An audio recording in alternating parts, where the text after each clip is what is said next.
Mason County is located on the Olympic Peninsula and borders the Puget Sound. It is home to the Olympic National Park, and lumber has been the county's primary industry for over a century.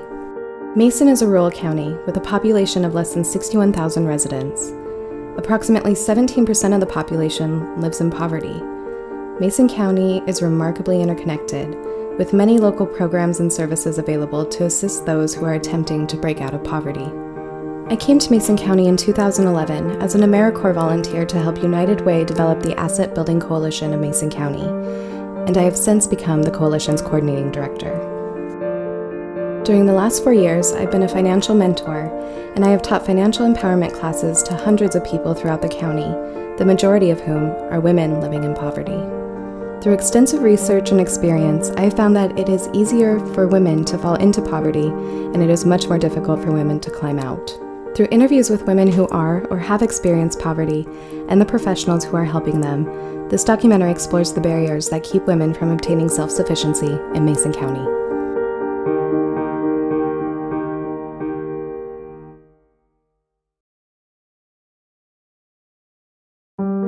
What is the cycle of poverty? The cycle of poverty is a phenomenon where poor families become trapped in poverty for generations, resulting from limited or no access to critical resources, such as a lack of education, which can lead to a lack of training or skills. And this can lead to a lack of employment opportunities. And a lack of employment opportunities can lead to a lack of finances. And a lack of finances often leads back to a lack of education. This cycle perpetuates itself and can have drastic effects on a person, such as addiction, shattered health, family breakup, homelessness, transportation issues, isolation, and even early death. The cycle continues until effective intervention breaks the cycle. An example of this is breaking through the cycle with education intervention. So a big question remains, how do we break the cycle of poverty in Mason County? What I see is the way out of the cycle of poverty, not just temporary, I've been having a really hard time and I need the safety net, but the generational poverty is education, really, because if you can't move forward in your life with your family and your career and that sort of stuff, if you don't have the knowledge and the skills and the self-confidence that knowing what you're talking about brings, then you stay stuck. In my experience for many years, I learned the poverty in females, especially in females, come from 3 different things in life. Could be domestic violence, for example, drug abuse, mental health, and the biggest one, most I would say, is lack of education. We're talking about education not just in a way to say academic level education. We're talking education about life skills. We know from lots of research that it's a passed down kind of thing. So if you were taught a certain way of being a family, you teach that to your children. So if we can break in somewhere and say, no, don't treat your child as you were treated, I think that's a big thing for women. One of the things that we see here at the shelter a lot is what we like to call generational poverty or the cycle of poverty. And what that means to us is that we see families, in fact, we see families come through the shelter even that have generations of families come through the shelter. We see the effects that it has on their lives. We see how the challenges that families have breaking that cycle of poverty, coming out of poverty, and there are a lot of barriers to that.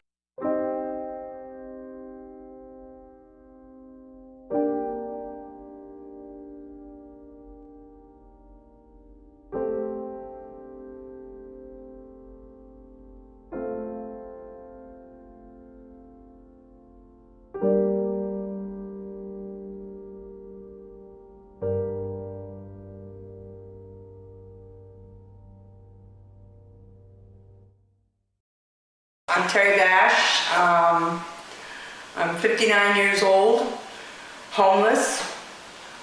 Can't find a job because of my age. It's either I'm too old or I'm overqualified. I've done 23 3/4 years in the military. I'm a retired vet. And that kind of holds me back in some cases. Finding a place to live and everything, it's tough, you know, and sleeping on the concrete's not the best thing in the world. Plenty of people, you know, get help, and because I'm not drug and alcohol, I've got a clean background and no felonies, no nothing. I mean, I've had background checks done and I'm clean. They say I'm nobody. So, you know, but I can't get no help.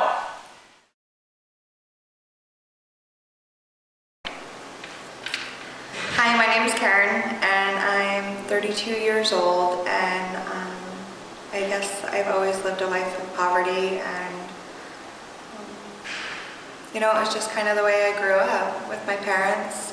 We always lived in low-income neighborhoods, always just lived off of state assistance. I never once seen my mom hold a job in my entire life.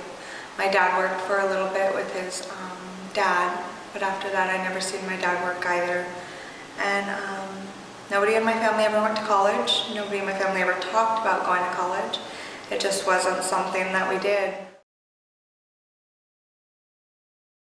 I'm suffering from a traumatic brain injury car wreck I was in '99, and I'm never going to be back to normal, the doctors tell me.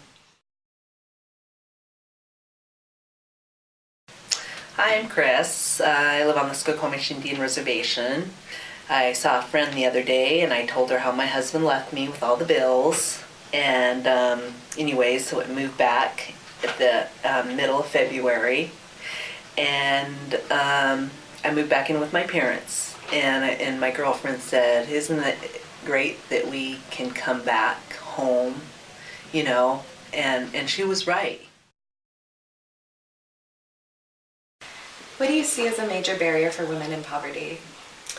I think that probably the major barrier would be the generational poverty and the not really knowing there is an out or knowing any other way of life and thinking that it's okay that people have to live like that. And for the rest of us, the rest of our society, we should be absolutely screaming, it isn't okay, and let's fix it. One of my biggest barriers was always childcare. Childcare. You know, the first 2 years of college, you know, I was able to get childcare through the state, with jumping through all their hoops, and of course I was really grateful for it and for everything that I got, but I had to get really, really resourceful, you know, working student jobs, and the only student loan I ever got was so that I could pay for childcare. The one problem we have in our community is transportation. Because if we get a job for this female, for example, how are they going to go to work? Like my problem is I'm staying with some friends right now on a couch, on couch surfing, and they live out of town, but the bus runs, there's a bus route, but my bus doesn't get me into town until late. One of the church groups that's really good and really supportive of the homeless people, St. Edward's Catholic Church, has been doing a breakfast program here at the Community Lifeline, and I can't come in to help out because I can't get in early enough for it. Transportation in the rural area is a real problem. We have been trying for years to attract more and more of our service providers into North Mason, but that becomes a problem when you have organizations with limited resources for them to try to man two offices. So I went into an office where you could go get help. And so my niece said, well, just go in, Auntie. You know, if you can get on the books, you know, then maybe they'll give you a gas card. I took my pay stubs there in March, because it's April now, and I'm not eligible for any services by $50.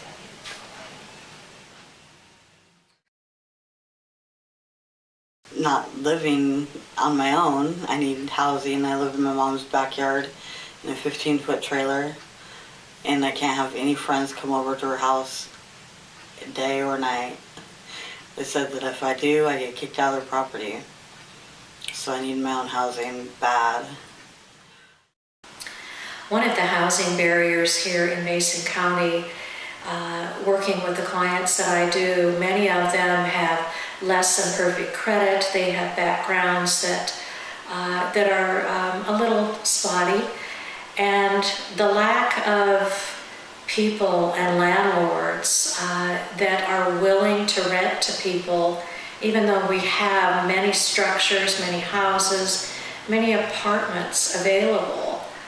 People are just not willing to take the risk to give people a second chance to be housed. Housing's ridiculous. There's so many houses around this town that are empty, sitting for sale, whatever. But people don't want to rent them to the homeless or rent them for a cheap, even if they just rented them for their property taxes. It would pay their property taxes, but they don't want to rent them out. They don't want to put people in, or they want to charge an exuberant amount where there's no way a homeless person can make that amount. And so it's just, they need more housing, they need more social services, I guess. Other than just getting food stamps and if you qualify, you have a million kids and you can qualify for cash assistance too. It's ridiculous. The system's just not working. We lived in a tent for 2 months because my grandma kicked me out when she found out I was pregnant because she didn't want to raise my child too. And of course my dad was still using, I was still using, it was just very chaotic. So definitely her kicking me out and us living in a tent was probably the best thing that ever happened in my life. The norm is I haven't got a clue where to go. I don't know what to do. How can I help myself, because I'm just devastated. And when you're devastated to that degree, there is a time where you just give up. Nobody wants to help you. You don't want to help yourself.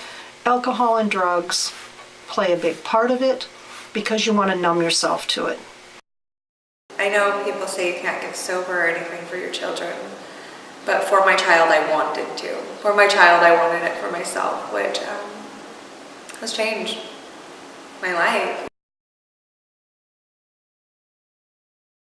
Using this SOS program right now, and I've got a mentor who's really been a big upper in my life.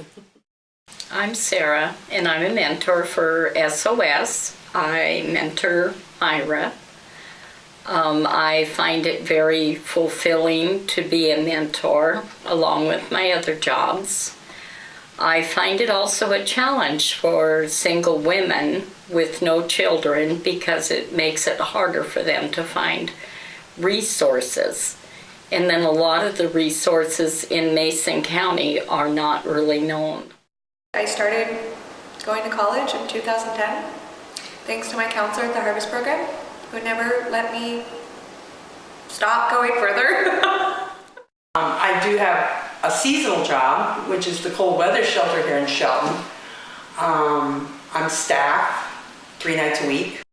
I have a couple of females that I'm really proud of this year. They've stayed here more and haven't wandered off as much as they used to do, and so they've been doing really good. We work with people on the level that they are at, and sometimes that takes years. This is not a quick fix. You have to do this one step at a time. You have to start out from basics. And it's got to be one step at a time to help somebody. The motto of the City of Shelton is building a stronger community together. And together we can break the cycle of poverty.